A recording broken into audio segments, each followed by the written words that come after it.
Krista here with you again today. And today, I kind of wanted to talk about loved ones that are addicts. This is such an important one and is so needed because a lot of times we are not near educated enough on rehab and hold a lot of old myths about addiction, and it just kind of saddens me to know that this is a little hard for me, sorry, to get through this because my son has just come back home and I don't know how long for, but I always do tell a little bit of my story as well, and this just hits on some emotions for me. It's such a huge and heavy burden to take it all on yourself, you know, when you've got someone that you love, especially a child who is going through this. And oftentimes it's treated the wrong way. Although, of course, any kind of help and learning does help a great deal, you know, and that we can at least be proud of ourselves that we are willing to love these people through it, and not number two, not blame ourselves, and number three, not blame it on the addicted person as well. Back to my story, a little bit on my son. My son has been an addict for a few years, you know, starting back at like 15 and 16 years old, where it started in school, from his peers and from even some family members, and I will include myself as well because I have been an addict for a long time too. Recovered from meth for about 6 years now, and continue to try to hold my sobriety strong as I become a recovery coach. And just through the process, it also helps me hold my own recovery, although it can still be hard where we're first starting out, or where we're in the middle of it, or, you know, those are hard parts because we are still in weaker states yet, and you can never learn enough. You can never learn enough about how, remind yourself again how important recovery is. And when we do have fallbacks and relapses, that we can still come back to it, the recovery, and build up strong again and again and again.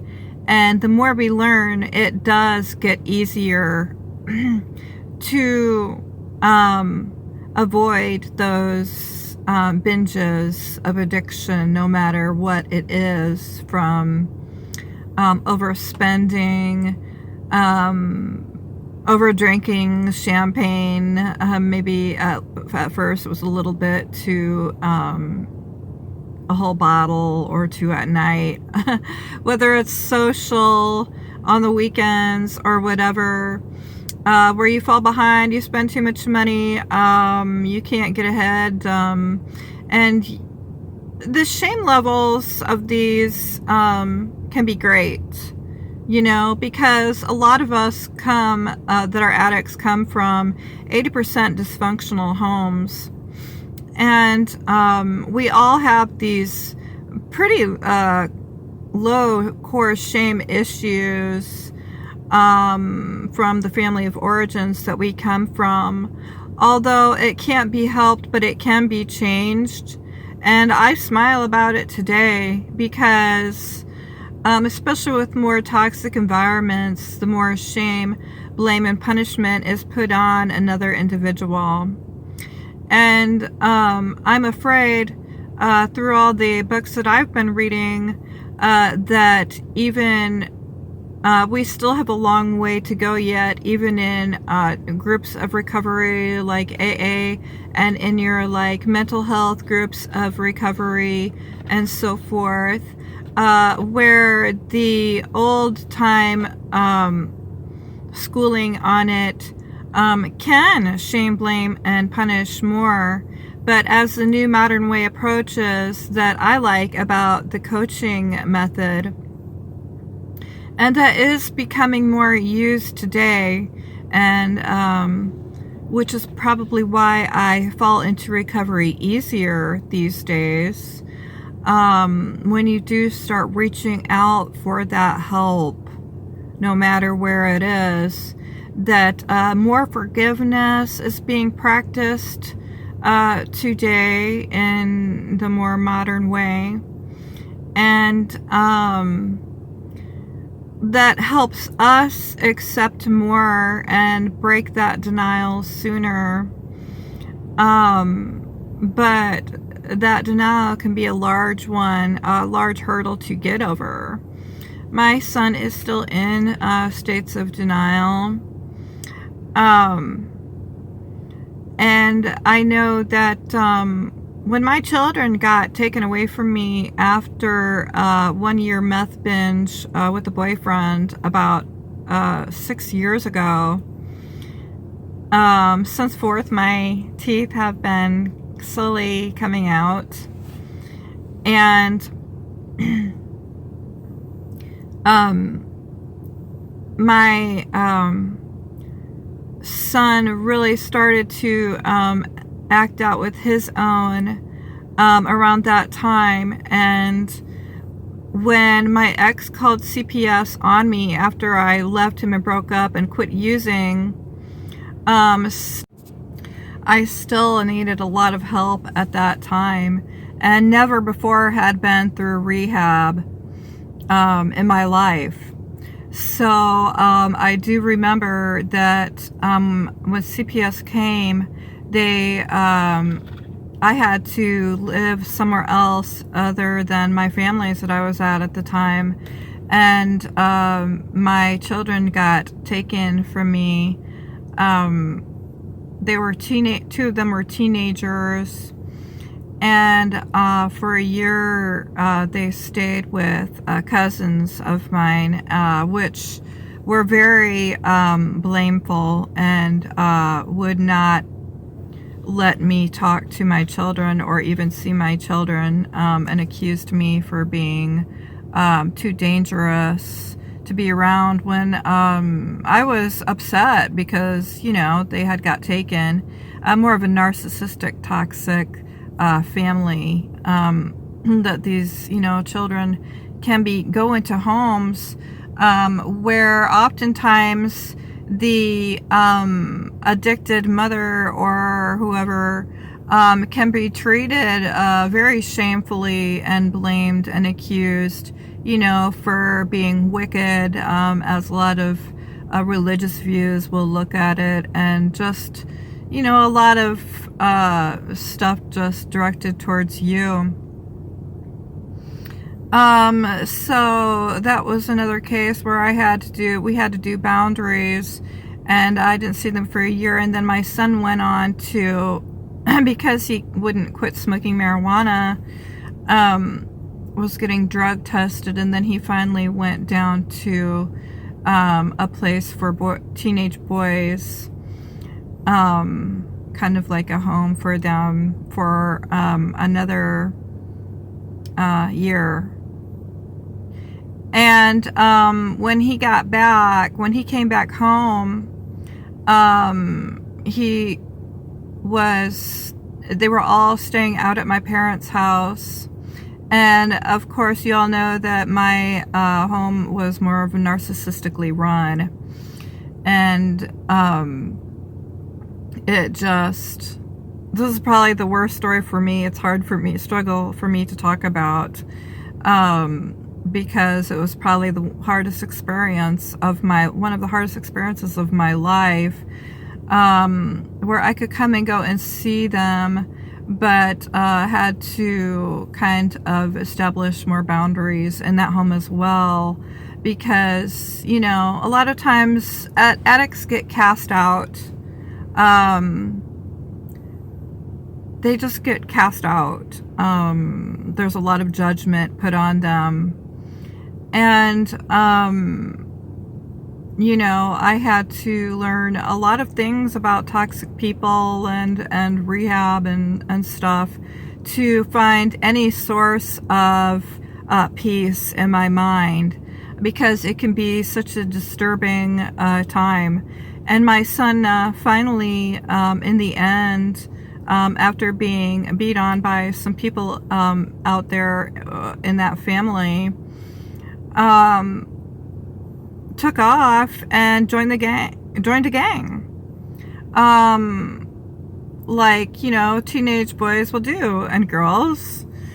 And when they have no place else to go, they often seek acceptance from these groups that will give them the acceptance.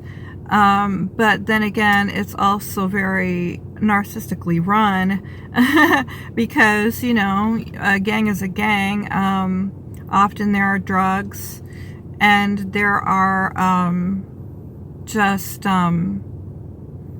a lot of violence, done in these very manipulative ways, are pushed on these kids, and end up in jail a lot of the time, or, even OD'd on these drugs. So it has been really important for me to learn in these recovery books what my children need and what I need to continue to do for myself. I mean, it was just paramount. I spent quite a money on it, although I know if we would have sent him to rehab, it would have been even more, thousands of dollars. Not saying that you shouldn't go to rehab, because if you can afford it, that's what you should do, But like I said, coaching is another way to go, finding a good coach. So anyways, that's my story about my son, and he has now, I often, even though sometimes we can't talk to them or they won't come back home, when we do see them, or if they're in a side of another narcissistic family unit, make sure that you can go see them, even if it's just on the weekends, every once in a while, or whatever, that you're allowed, to help create boundaries from the place, but with your children, just to keep talking to them. And I often tell him what I'm learning, and he doesn't always like it. And when he tells me to stop, I do stop, because one important thing that I do learn with while practicing with clients, so-called clients,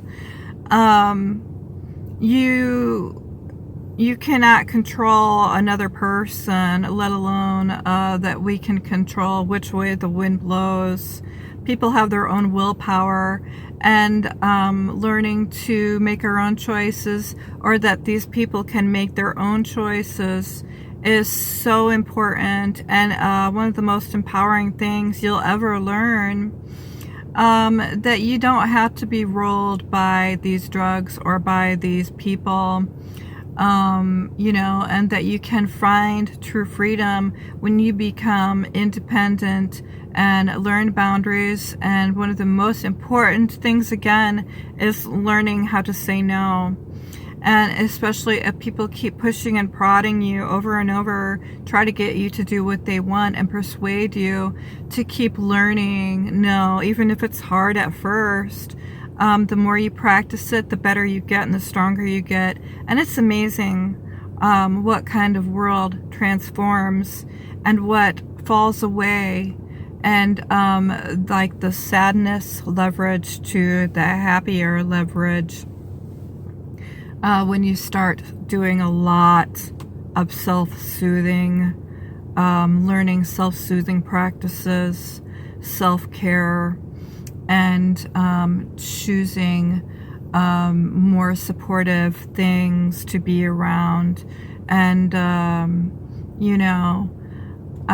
it's all about learning and knowledge again. So I thought I would give this out today. And I'm really cheering this week because I have created and have moved to a home where there are more rooms for my children.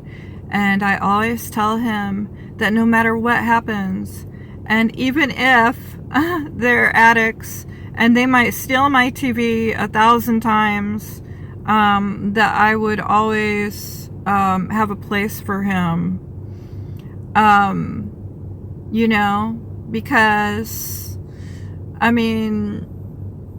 even then, you have to draw boundaries again, determining how bad that these people, these addicts might be getting into your money or whatnot, to learn better places to hide your money, hide your cards, and what levels they're at. My son has not stolen any thing from me for about a half of a year now. And, I have a laptop there and different things where he just leaves it alone. I tell him that I'm doing my schooling. And, these people want help. They're really reaching out for help. What they're doing when he comes and cries to me about these horrible stories he tells me about what it's like out there. We can create different places help create different places for them to go, safer places, even if you might have to create boundaries where they might not be able to stay with you because of the corruption they're doing to you or so forth. But that they become in different levels where they become easier to work with. And the best thing that you can do for them, even though you might not be becoming a coach, and I'm not trying to brag here, but just learning myself little things like try not to judge them too harshly, because although they might be having fun at first, addiction like abuse or anything else can be great. The love bombing can be great at first, and the drugs can feel really good at first. But when those endorphins in the head start decreasing, they need more and more, and then the more damage will start happening. And pretty soon when they lose their car trying to buy that drug, or they lose that place that they lived because of the theft they're doing or whatever,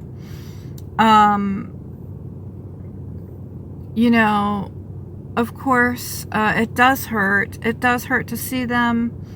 But what hurts even worse is when they're out there and they're trying to fend for themselves.